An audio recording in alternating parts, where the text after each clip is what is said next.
warahmatullahi wabarakatuh. Nama saya Yasin Nuryani, nomor NIM 1908 dan kelas PIC semester 4, tugas B.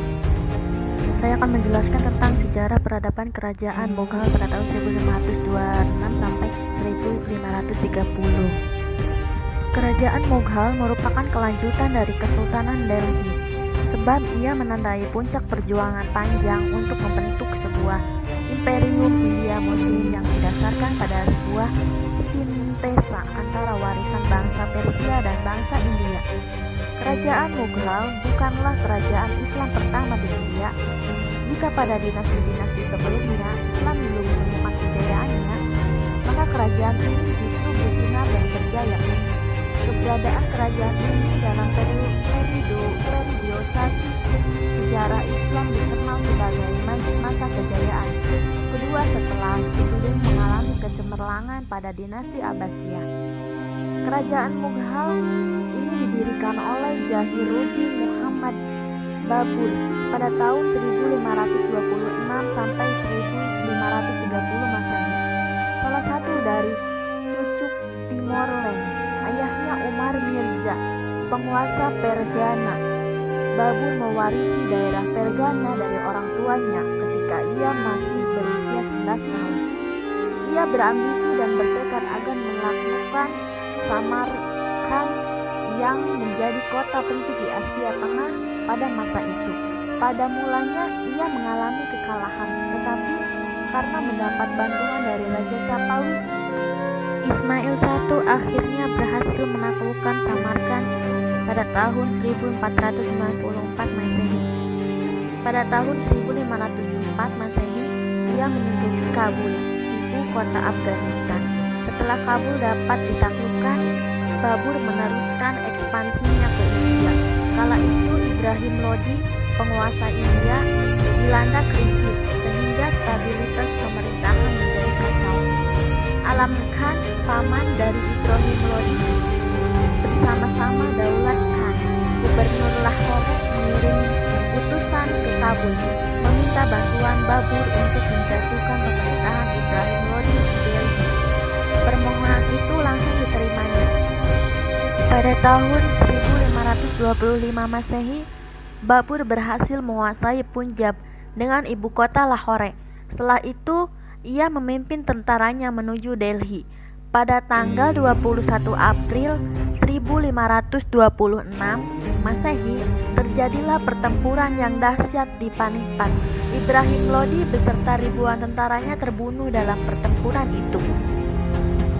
Babur memasuki kota Delhi sebagai pemenang dan menegakkan pemerintahannya di sana.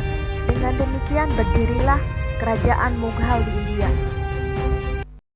Kemudian saya akan menjelaskan tentang raja-raja Mughal. Yang pertama yaitu Raja Jahiruddin Muhammad Babur, yang dimana dia memerintah yaitu pada tahun 1526 sampai 1530 Masehi. Raja Jahiruddin Muhammad Babur adalah raja pertama sekaligus pendiri kerajaan Mughal. Masa kepemimpinannya digunakan untuk membangun fondasi pemerintahan.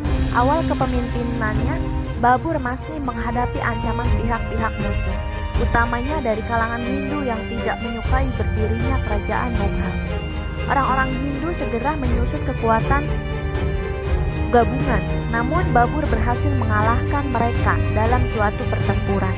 Sementara itu, dinasti Lodi berusaha bangkit kembali menentang pemerintahan Babur dengan pemimpin Muhammad Lodi. Pada pertempuran di dekat Gogra, Babur dapat menumpas kekuatan Lodi pada tahun 1529 Masehi. Setahun kemudian, yakni pada tahun 1530, Babur meninggal dunia. Selanjutnya yaitu raja yang kedua, Humayun, yang dimana pada tahun 1530 sampai 1556. Sepeninggalan Babur, tahta kerajaan Mughal diteruskan oleh anaknya yang bernama Humayun. Humayun memerintah selama lebih dari seperempat abad, dari 1530 sampai 1556 Masehi. Pemerintahan Humayun dapat dikatakan sebagai masa konsolidasi kekuatan periode 1. Sekalipun Babur berhasil mengamankan Mughal dari serangan musuh, Humayun masih saja menghadapi banyak tantangan. Ia berhasil mengalahkan pemberontakan Bahadur Shah, penguasa Gujarat yang bermaksud melepaskan diri dari Delhi. Pada tahun 1550, Humayun mengalami kekalahan dalam peperangan yang dilancarkan oleh Sher Khan dari Afghanistan. Ia melarikan diri ke Persia. Di pengasingan ia kembali menyusun kekuatan. Pada saat itu Persia dipimpin oleh penguasa Safawiyah yang bernama Tahmasp. Setelah 15 tahun menyusun kekuatannya dalam pengasingan di Persia, Humayun berhasil menegakkan kembali kekuasaan Mughal di Delhi pada tahun 1555 Masehi. Ia mengalahkan kekuatan Khan Shah setahun kemudian, yakni pada tahun 1556, Humayun meninggal, yang kemudian digantikan oleh putranya Akbar, yaitu memerintah pada tahun 1556 sampai 1605 Masehi. Pengganti Humayun adalah Raja Mughal paling kontroversial. Masa pemerintahannya dikenal sebagai masa kebangkitan dan kejayaan Mughal sebagai dinasti Islam yang paling besar di dunia. Ketika menerima tahta kerajaan ini, Akbar baru berusia 14 tahun, sehingga seluruh urusan pemerintahan dipercayakan kepada Bairam Khan, seorang penganut Syiah. Di awal masa pemerintahannya, Akbar menghadapi pemberontakan sisa keturunan Sher Khan Shah yang masih berkuasa di Punjab. Pemberontakan yang paling mengancam kekuasaan Akbar adalah pemberontakan yang dipimpin oleh Timu yang menguasai Gwalior dan Agra. Pasukan pemberontakan berusaha memasuki kota Delhi. Bairam Khan menyambut kedatangan pasukan tersebut hingga terjadilah peperangan dahsyat yang disebut Panipat II pada tahun 1556 Masehi. Timu dapat dikalahkan dan ditangkap, kemudian dieksekusi. Dengan demikian Agra dan Gwalior dapat dikuasai penuh. Setelah Akbar dewasa, ia berusaha menyingkirkan Bairam Khan yang sudah mempunyai pengaruh sangat kuat, terlampau memaksakan kepentingan aliran Syiah. Bairam Khan memberontak tetapi dapat dikalahkan oleh Akbar di Julandur tahun 1561 Masehi. Setelah persoalan-persoalan dalam negeri dapat diatasi, Akbar mulai menyusun program ekspansi. Ia berhasil menguasai Chundar, Gon, Chittor, Ranthambore, Kalinjar, Gujarat, Surat, Bihar, Bengal, Kashmir, Orissa, Deccan, Gavilhan, Malhala, Ahmad Daryar, dan Ashigrah. Wilayah yang sangat luas itu diperintah dalam suatu pemerintahan militeristik.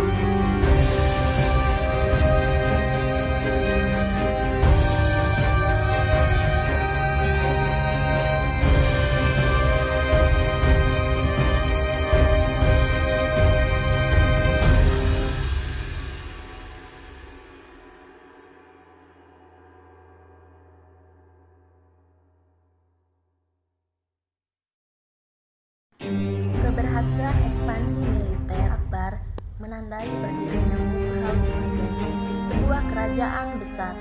Dua gerbang India yakni Kabul sebagai gerbang ke arah Turkistan dan kota Kandahar sebagai gerbang ke arah Persia dikuasai oleh pemerintahan Mughal. Menurut Abu Suud, dengan keberhasilan ini Akbar bermaksud ingin mendirikan negara nasional. Maka kebijakan yang dijalankan tidak begitu menonjol spirit Islam, tetapi bagaimana mempersatukan berbagai etnis yang membangun dinastinya. Keberhasilan Akbar mengawali kemajuan Mughal di India